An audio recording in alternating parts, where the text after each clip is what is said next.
certeza divina. Y ella respondió, yo quiero eso. Y oré con ella.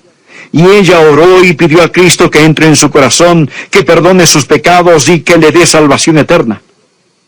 Luego regresé donde sus familiares. El yerno estaba ahí. Y le dije, ¿no es maravilloso que ahora es salva?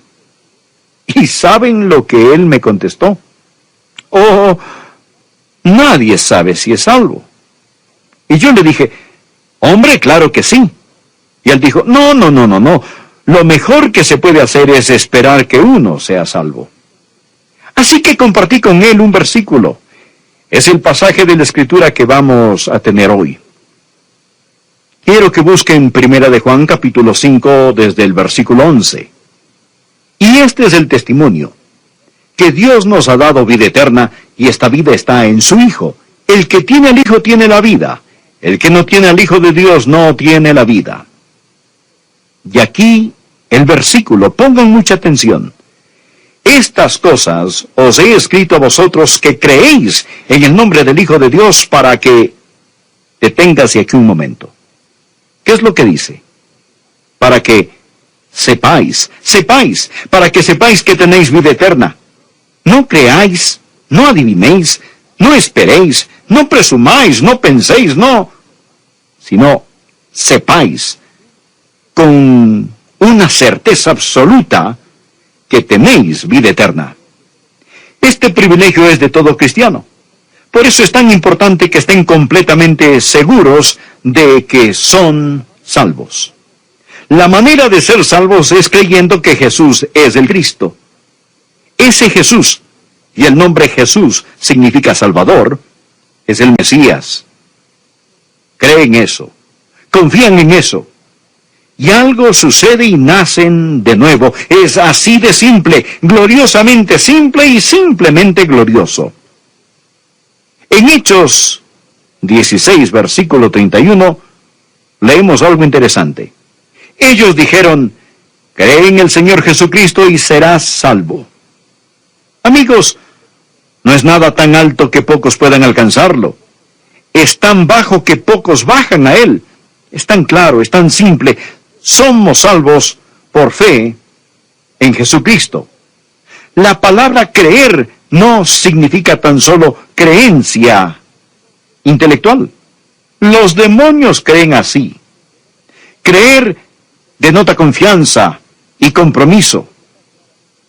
Pienso que está claramente descrito en otro versículo y quisiera que lo busquen conmigo. Efesios capítulo 2, es tan claro, tan simple. Efesios capítulo 2, versículos 8 y 9. Dios lo hace abundantemente claro porque Él quiere que seamos salvos. Y aquí Dios nos dice no solo lo que nos salva, sino lo que no nos salva. Esto es lo que dice. Pongan atención. Porque por gracia sois salvos por medio de la fe, y esto no de vosotros, pues es don de Dios, no por obras para que nadie se gloríe. ¿Entendieron eso? No por obras para que nadie se gloríe. Él dice, porque por gracia sois salvos por medio de la fe, y esto no de quién. No de vosotros. Pues aquí está el yo nuestro. De acuerdo, el yo no puede salvar. ¿Lo entienden? Y continúa diciendo, no por obras para que nadie se gloríe. Obras, ahí lo tienen. El yo y las obras. ¿Ven que eso no salva? ¿Lo ven? El yo y las obras no salvan. Ahora, veamos lo que sigue. Porque ¿por qué? Por gracia. Por gracia sois salvos por medio de ¿qué? Por medio de la fe.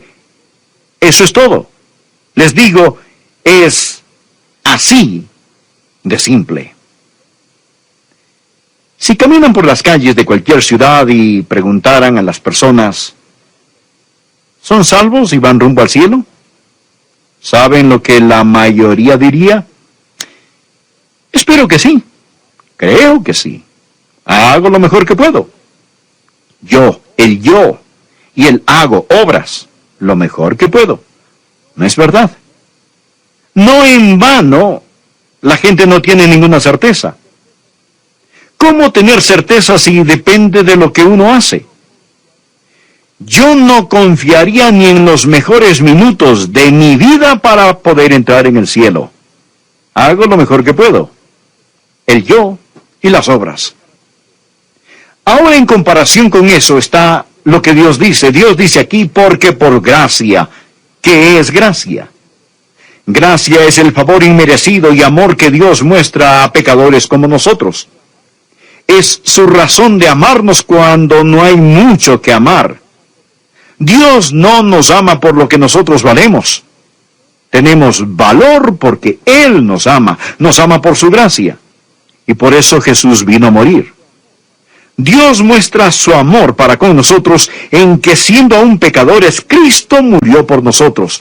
Eso es gracia, su gracia asombrosa, porque por gracia sois salvos por medio de ¿qué? Por medio de la fe. Gracia. Definamos una vez más estas palabras. Gracia. Las riquezas de Dios a expensas de Cristo. Eso es gracia. ¿Entendido? Bueno, ¿y qué es fe? Fe es cuando renunciamos a todo y confiamos en Él. Fe no es creencia intelectual. Eso es solo parte. Fe es confianza, compromiso. Eso es lo que salva. Porque por gracia sois salvos por fe. Imaginen que gracia es la mano de Dios extendida desde el cielo, y Dios dice, te amo, quiero salvarte. Piensen ahora que fe es su mano extendida hacia Dios. Dios pone la mano de gracia, ustedes ponen la mano de fe. Y cuando ponen su mano de fe en la mano de gracia de Dios, eso, mis amigos, eso es salvación, porque por gracia sois salvos por medio de la fe. ¿Estamos de acuerdo? Ahora, dicho eso, quisiera preguntar, ¿cuál es el resultado? ¿O cuáles son las características del que nace otra vez? ¿Qué distinción tiene el creyente? Este pequeño libro de Primera de Juan fue escrito para dar certeza. Y la palabra sepáis, del verbo saber, se menciona casi 40 veces en esta epístola. Ahora él menciona maneras en que podemos saber que hemos nacido de nuevo. Voy a tomarlas todas y reducirlas a 3, porque básicamente las 40 se resumen en 3 cosas básicas. Y quiero que tomen una prueba, por así decirlo. ¿Están listos para esto? La prueba de la certeza para saber si tienen o no el derecho de decir, sí, gloria a Dios, sé que soy salvo. La primera prueba es la del señorío. ¿Es Jesucristo el Señor de su vida? Veamos Primera de Juan, capítulo 2, desde el versículo 3. Y en esto sabemos que nosotros le conocemos si guardamos sus mandamientos. No dice que somos salvos si guardamos sus mandamientos. No. La salvación es un regalo de Dios. Dice que sabemos que le conocemos si guardamos sus mandamientos. El que dice, yo le conozco, y no guarda sus mandamientos, el tal es mentiroso y la verdad no está en él. Una cosa del apóstol Juan es que va directamente al grano. No hay nada esotérico aquí. Si dicen ser salvos, si dicen conocer a Dios sin guardar sus mandamientos, Dios dice que son mentirosos. Quizás dirán, pastor, no entiendo. ¿Quiere decir que si rompo uno de los mandamientos significa que no soy salvo? No estoy diciendo eso. Porque no hay nadie aquí que no ha pecado o fallado en algo de alguna manera después de ser salvos. ¿No es verdad? Todos lo hemos hecho y Juan lo sabe. Vean el capítulo 1, versículo 10. Si decimos que no hemos pecado, le hacemos a él mentiroso y su palabra no está en nosotros. Eso es tiempo pasado, ¿de acuerdo? Es tiempo pasado.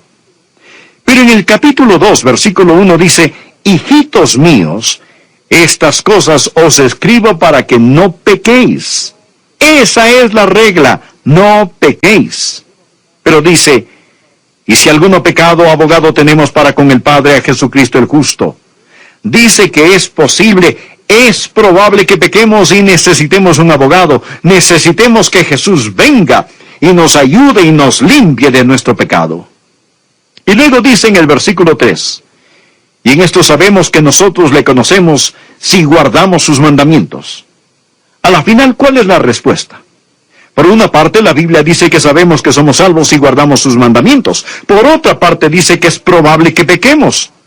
La clave es la palabra guardar. Miren la palabra guardar en el capítulo 2, versículo 3. Sabemos que le conocemos si guardamos sus mandamientos.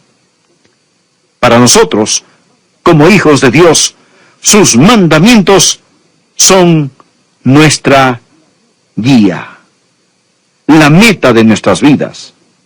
No deseamos salir de rumbo. Sí, a veces nos arrastra el viento, sí, a veces no miramos las estrellas, cierto, a veces fallamos, y hay veces que a lo mejor navegamos mal, pero el gran deseo de nuestra vida es guardar los mandamientos de Dios, y Juan dice, si no tienen ese deseo, necesitan ser salvos. Ahora viene la segunda prueba. Hay la prueba del señorío, y la segunda prueba en Primera de Juan es la de la fraternidad, la prueba de la fraternidad. Permítanme mostrarles lo que dice Juan sobre esto. En Primera de Juan, capítulo 3, versículo 14. Sabemos, otra vez la palabrita, sabemos que hemos pasado de muerte a vida en que amamos a los hermanos. El que no ama a su hermano permanece en muerte. Es lo que dice Juan. Y ahora pasemos a Primera de Juan, capítulo 4, verso 20. Si alguno dice, yo amo a Dios y aborrece a su hermano, es mentiroso. Pues el que no ama a su hermano a quien ha visto, ¿cómo puede amar a Dios a quien no ha visto? Y nosotros tenemos en este mandamiento de él, el que ama a Dios, ame también a su hermano. Y en el capítulo 5, versículo 1, todo aquel que cree que Jesús es el Cristo es nacido de Dios, y todo aquel que ama al que engendró, es decir, el que ama al Padre, ama también al que ha sido engendrado por él.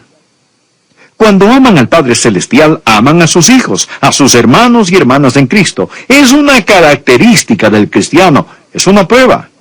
Es que cuando somos salvos, queremos estar con los hijos de Dios. Es una buena relación con los hijos de Dios. Claro que siempre habrá gente que diga, oh, yo puedo adorar a Dios a solas. No necesito ir a la iglesia. Dios ve mi corazón, sabe que le amo. No necesito reunirme con los hermanos. Entonces, ¿por qué Dios nos exhorta diciendo, no dejando de congregarnos? ¿Por qué Dios siempre nos dice que cuando lo amamos, tenemos que amar a nuestro hermano y hermana? Tenemos que amar a los hermanos. ¿Lo ven? Este es el razonamiento. Pongan mucha atención. ¿Por qué la fraternidad es prueba de salvación? Pues lo que sucede al ser salvo es esto. Recibimos una naturaleza divina. Sabemos que somos partícipes de la naturaleza divina. ¿Y cuál es la naturaleza de Dios? La naturaleza de Dios es amor. Veamos juntos en Primera de Juan, capítulo 4. Amados, amémonos unos a otros.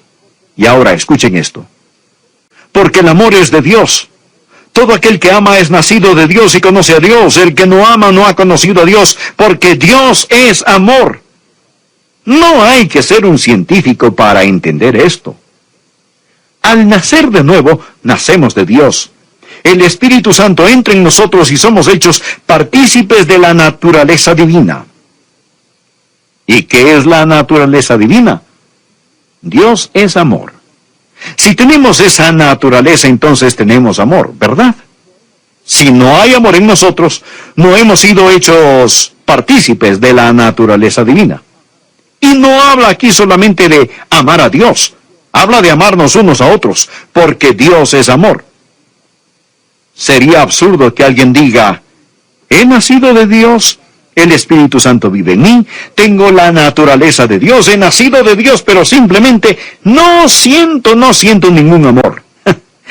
Amigos, Hay la prueba del señorío y la prueba de la fraternidad. Está ahí, a la vista de todos. Y la tercera prueba es la prueba de relación. La prueba de señorío, de fraternidad y la prueba de relación. La salvación es una relación vital con el Señor Jesucristo. Primera de Juan, capítulo 5, verso 11. Y este es el testimonio, que Dios nos ha dado vida eterna, y esta vida está en su Hijo. Recordemos esto. ¿Quién es el Hijo de Dios? Jesucristo. Esta vida está en su Hijo. El que tiene al Hijo tiene la vida. El que no tiene al Hijo de Dios no tiene la vida. Estas cosas os he escrito a vosotros que creéis en el nombre del Hijo de Dios, para que sepáis que tenéis vida eterna y para que creáis en el nombre del Hijo de Dios. Aquí se está hablando de una relación con Jesús. Habla sobre tener al Hijo, conocer al Señor Jesucristo. Primera de Juan capítulo 5, versículo 13. Ponga mucha atención. Estas cosas os he escrito a vosotros que creéis en el nombre del Hijo de Dios. No dice, estas cosas os he escrito a vosotros que creíais. Tiempo pasado. No, esto es tiempo presente. Y aquí quiero decir algo que tal vez no les guste escuchar porque puede ir contra su teología. A menudo he oído decir que si uno no se acuerda de la hora, del lugar donde fue salvo, realmente no es salvo. ¿Han escuchado eso? Si no se acuerdan de la hora y del lugar, nunca fue salvo. Pero hay una pequeña falla en todo eso, y es que no está en la Biblia. Alguien lo inventó, pero no está en la Biblia. La Biblia no nos pide recordar una experiencia en el pasado como prueba de salvación. No dice, los que creyeron tienen vida eterna. Dice, el que cree. Si sabe la hora y el lugar, pues maravilloso. Yo me acuerdo del lugar y la hora. Pero si no, no significa que no somos salvos. Si están confiando en Jesús ahora, son salvos. Quizás no saben exactamente cómo sucedió. Ahora, para terminar, quiero decir esto. Es posible que sean salvos, pero no están completamente seguros. Si yo fuera ustedes, ¿saben lo que haría? Haría exactamente lo que hice, porque lo hice cuando era joven. Era salvo, creo que lo era. Aún no estoy seguro si lo era o no, pero lo iba a resolver. Es que nunca aprendí bien lo que significaba entregarse a Cristo, y por largo tiempo estuve sobre un sube y baja sin saber si era salvo o no lo era. Recuerdo que una noche me detuve en la esquina de dos calles en una ciudad en el sur de la Florida. Para entonces ya sabía un poquito más de la Biblia. Alcé mis ojos a los cielos y dije, Dios, necesito estar seguro. No sé si estoy perdido y bajo convicción del Espíritu, o si soy salvo y el diablo me quiere hacer dudarlo. Una cosa que sí sé, Dios mío, es que ahora quiero estar seguro. Dijiste que si creía en ti, si confiaba en ti, me salvarías. Así que alcé mis ojos a los cielos y dije, Señor, ahora con todo mi corazón, con todo lo que soy, de una vez por todas, ahora y para siempre, confío que me das salvación. Si era salvo, lo sigo siendo, pero si no lo era, ahora sí lo soy, solo asegurándome. Y quiero decir que desde entonces hay un río de paz en mi corazón que todavía sigue fluyendo. El título de nuestro mensaje hoy es la segunda parte de cómo ser salvo y saberlo. Y si usted no es salvo y no tiene la seguridad de la salvación, entonces necesita salvarse y obtener la seguridad de su salvación. Mas si usted es salvo, tiene la salvación y la certeza y la seguridad. Algunas personas dirán, si eso es cierto, pastor, ¿qué de esto o aquello? ¿Qué me dice de este versículo? ¿Qué me dice de aquel pasaje?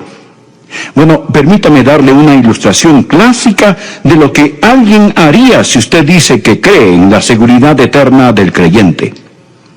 Segunda de Pedro capítulo 2, en la palabra de Dios, Empezando a leer en el versículo 20, Pedro dice lo siguiente: ciertamente si habiéndose ellos escapado de las contaminaciones del mundo por el conocimiento del Señor y Salvador Jesucristo, enredándose otra vez en ellas son vencidos, su postrer estado viene a ser peor que el primero.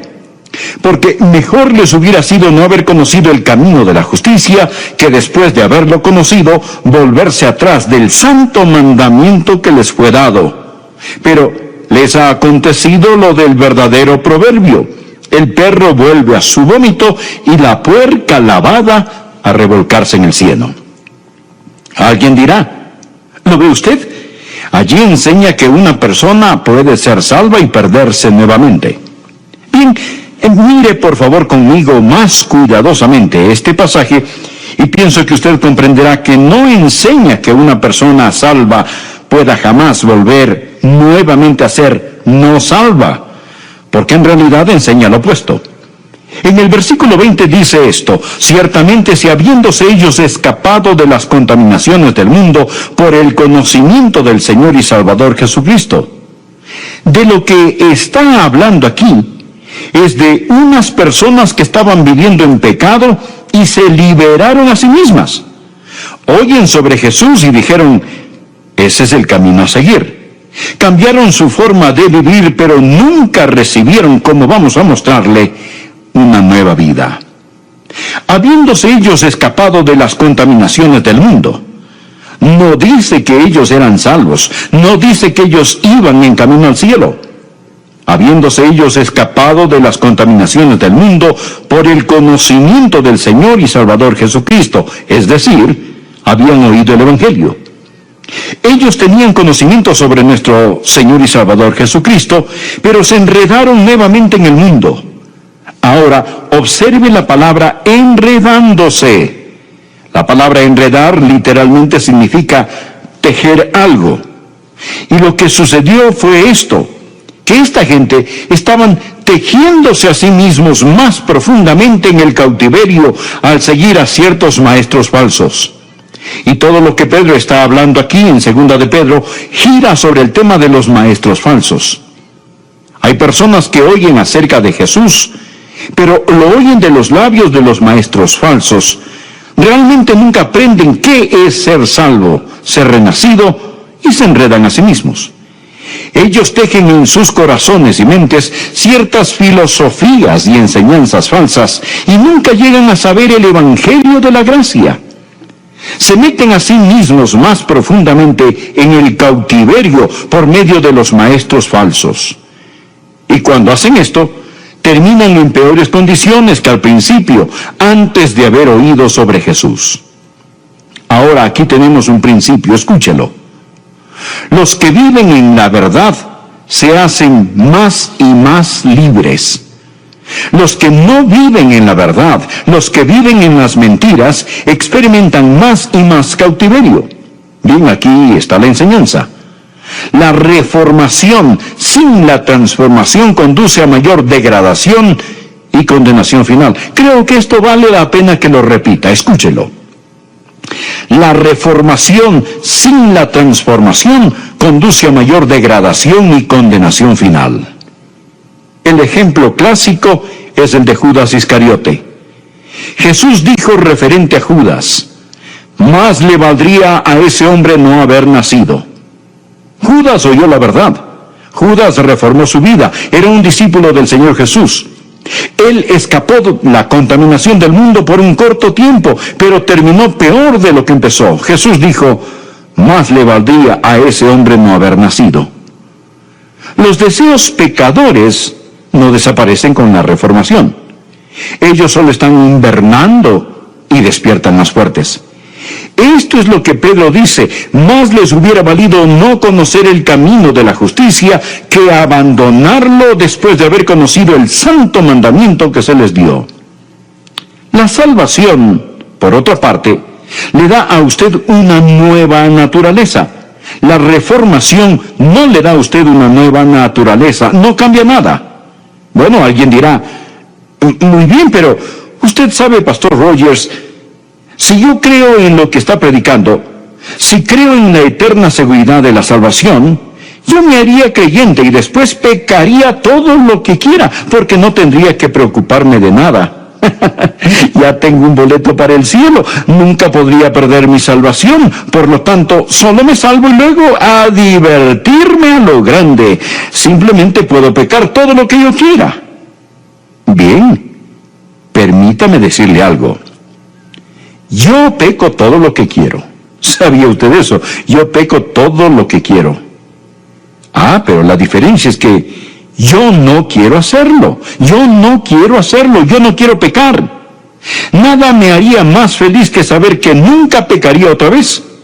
Si hubiera algún tipo de contrato que yo pudiera firmar que dijera que sería imposible de ahora en adelante para mí pecar, creo que lo firmaría este mismo instante. Pero lo que sí sé es que yo no quiero pecar. Y si usted tiene la idea de que la seguridad eterna de la salvación es de alguna forma una licencia para pecar, ¿sabe usted cuál es su problema? Usted probablemente necesita salvarse. Verá, necesita deseos totalmente nuevos. Usted necesita deseos totalmente nuevos. Usted necesita nacer nuevamente. Esta gente de la cual está Pedro hablando se había reformado, pero nunca se había regenerado. Muy bien, veamos otro versículo. Busque Mateo capítulo 24. Este es otro pasaje que la gente frecuentemente utiliza para tratar de probar que una vez que somos salvos podemos perder nuestra salvación. Mateo capítulo 24, versículo 11, dice lo siguiente: y muchos falsos profetas se levantarán y engañarán a muchos. Y por haberse multiplicado la maldad, el amor de muchos se enfriará. Mas el que persevere hasta el fin, éste será salvo. Alguien podrá ver en este versículo, mostrárselo en su cara y dirá: ¿no lo ve usted? Que para que usted pueda ser salvo, tiene que mantenerse firme hasta el fin. Amigo, es asombroso cómo la gente le da vuelta a las cosas 180 grados fuera de enfoque. Dicen que para que usted pueda ser salvo, tiene que perseverar hasta el fin. Pero Dios enseña aquí que para que usted pueda perseverar hasta el fin, tiene que ser salvo. Es todo lo que Él está diciendo. Usted desea saber quién es salvo. Los que perseveran son quienes son salvos. Ellos no son salvos porque perseveran. Más bien, perseveran porque son salvos. Ahora, simplemente tomen sus Biblias y miren en Juan capítulo 6, versículo 64. Jesús dijo: pero hay algunos de vosotros que no creen. Jesús les está hablando a los que están a su alrededor, porque Jesús sabía desde el principio quiénes eran los que no creían y quién le había de entregar. ¿Piensa usted que esto lo tomó a él, a Jesús, por sorpresa? ¿Piensa que Jesús dijo: qué acontecimiento tan desagradable es este? Oh, no. ¿Cómo pude haber elegido a Judas? No puedo creerlo. Este era un hombre en quien yo confiaba y ahora me ha traicionado. Oh, no, amigo. Jesús escogió a Judas con sus ojos bien abiertos. Jesús sabía que Judas nunca había creído en él. Continuemos en este mismo capítulo 6. Miremos los versículos 70 y 71. Dicen así: Jesús les respondió: ¿no os he escogido yo a vosotros los 12? Y uno de vosotros es diablo. Hablaba de Judas Iscariote, hijo de Simón, porque este era el que le iba a entregar, y era uno de los 12. Nada estaba fuera de control. Jesús dijo en otro lugar: he elegido a Judas para que se cumplan las Escrituras. ¿Qué estoy tratando de decir?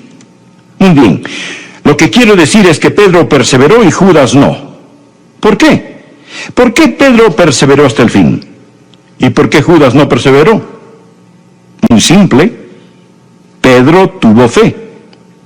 Jesús dijo: Pedro, he orado por ti, para que tu fe no falle. Judas no tenía fe. Jesús conocía desde el principio quiénes eran los que no creían. Judas nunca creyó. Simón Pedro sí creyó. mas el que persevere hasta el fin, este será salvo. En 1 de Juan, capítulo 2, versículo 19, ¿lo recuerda? Dice, salieron de nosotros, pero no eran de nosotros, porque si hubiesen sido de nosotros, habrían permanecido con nosotros, pero salieron para que se manifestase que no todos son de nosotros. Por lo tanto, los que salen no pierden su salvación. Los que no perseveran no pierden su salvación. Los que no perseveran no pierden su salvación por fracasar en mantenerse firmes hasta el final.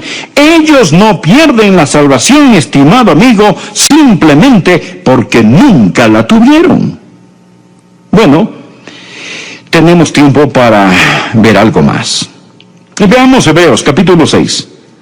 Guardé este para lo último, porque pienso que este es el pasaje al que mucha gente recurre cuando realmente tratan de probar de algún modo que podemos perder nuestra salvación.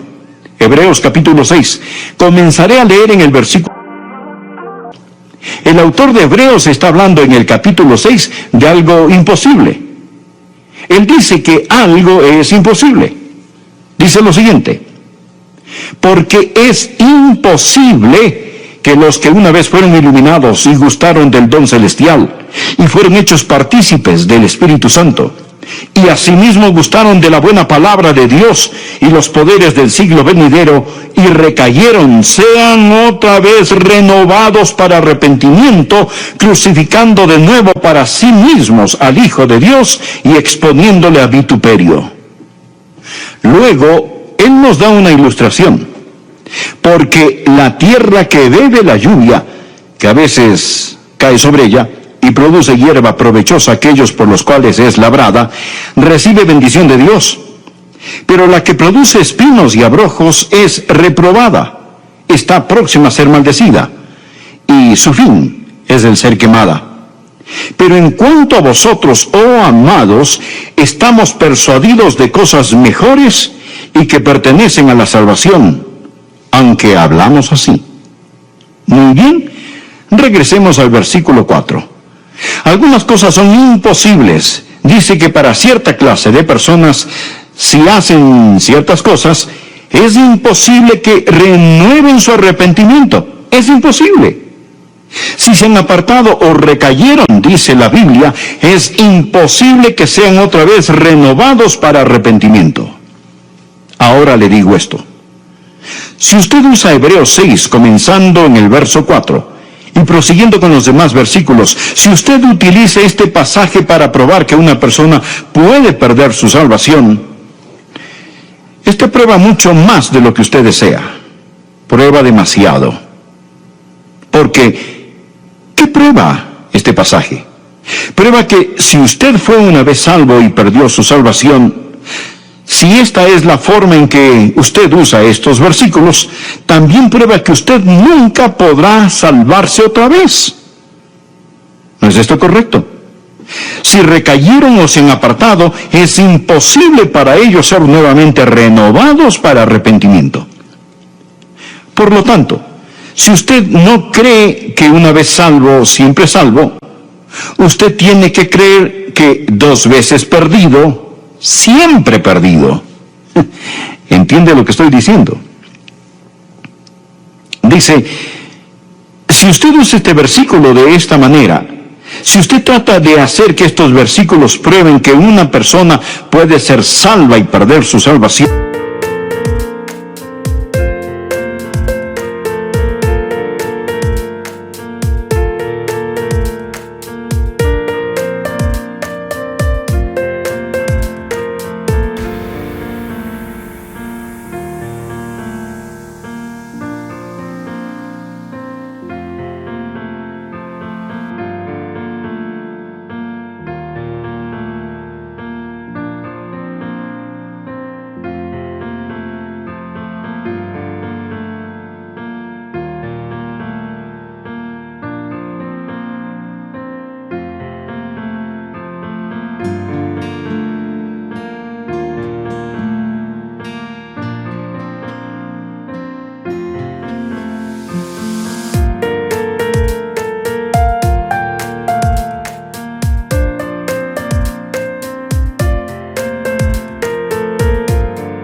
esto es lo que usted trata de probar con este pasaje, entonces sea honesto. Porque decir que una vez que pierdan su salvación, estas personas nunca podrán salvarse otra vez. Es imposible que sean otra vez renovadas para arrepentimiento. Entonces, ¿de qué estamos hablando? ¿De qué habla el pasaje? No está hablando de gente que eran salvos. Usted me pregunta, pastor, ¿cómo sabe usted que no está hablando de gente que ha sido salva? Bien, mire el versículo 9. Pero en cuanto a vosotros, oh amados, estamos persuadidos de cosas mejores y que pertenecen a la salvación. ¿Lo ve? Él no está hablando aquí acerca de personas salvas. Él está hablando de personas quienes llegan al umbral o entrada de la salvación y se desvían. Es imposible para estas personas, quienes han entendido el Evangelio de Dios, que saben la verdad y se apartan conscientemente de la verdad con sus ojos bien abiertos. Es imposible traer a esta gente al arrepentimiento. Estas personas han cometido el pecado imperdonable. Observemos, fueron iluminados una vez. La entrada de la palabra de Dios emana luz. Muchos han escuchado un mensaje como este y han sido iluminados. Gustaron del regalo celestial. Al nosotros predicar, han oído sobre Jesús, han sido partícipes del Espíritu Santo.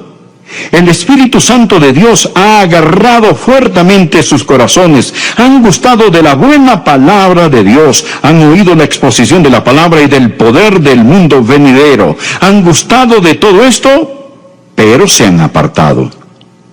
Y si ellos recayeron, no está hablando de una persona que peca en ignorancia, que peca sin entendimiento, pero habla de una persona que peca con sus ojos muy bien abiertos.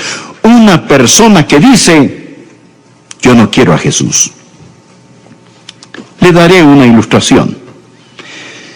Supongamos que usted va al supermercado y en la sección de carnes y productos lácteos hay una mesa con trocitos de queso, unos bocadillos para que los clientes los prueben. Usted se acerca, toma uno, lo prueba y le fascina el queso. Y quizá diga, oiga, este queso es realmente extraordinario. Por favor, deme 2 libras. Bueno, le preparan y envuelven las 2 libras de queso, lo ponen al lado de la registradora y usted ve el número que aparece en la caja registradora y dice, espere un minuto, ¿qué es eso? Y la cajera responde, ¿eso? Es su queso. Usted le dice, un momento, debe estar bromeando. ¿Usted espera que yo pague tanto dinero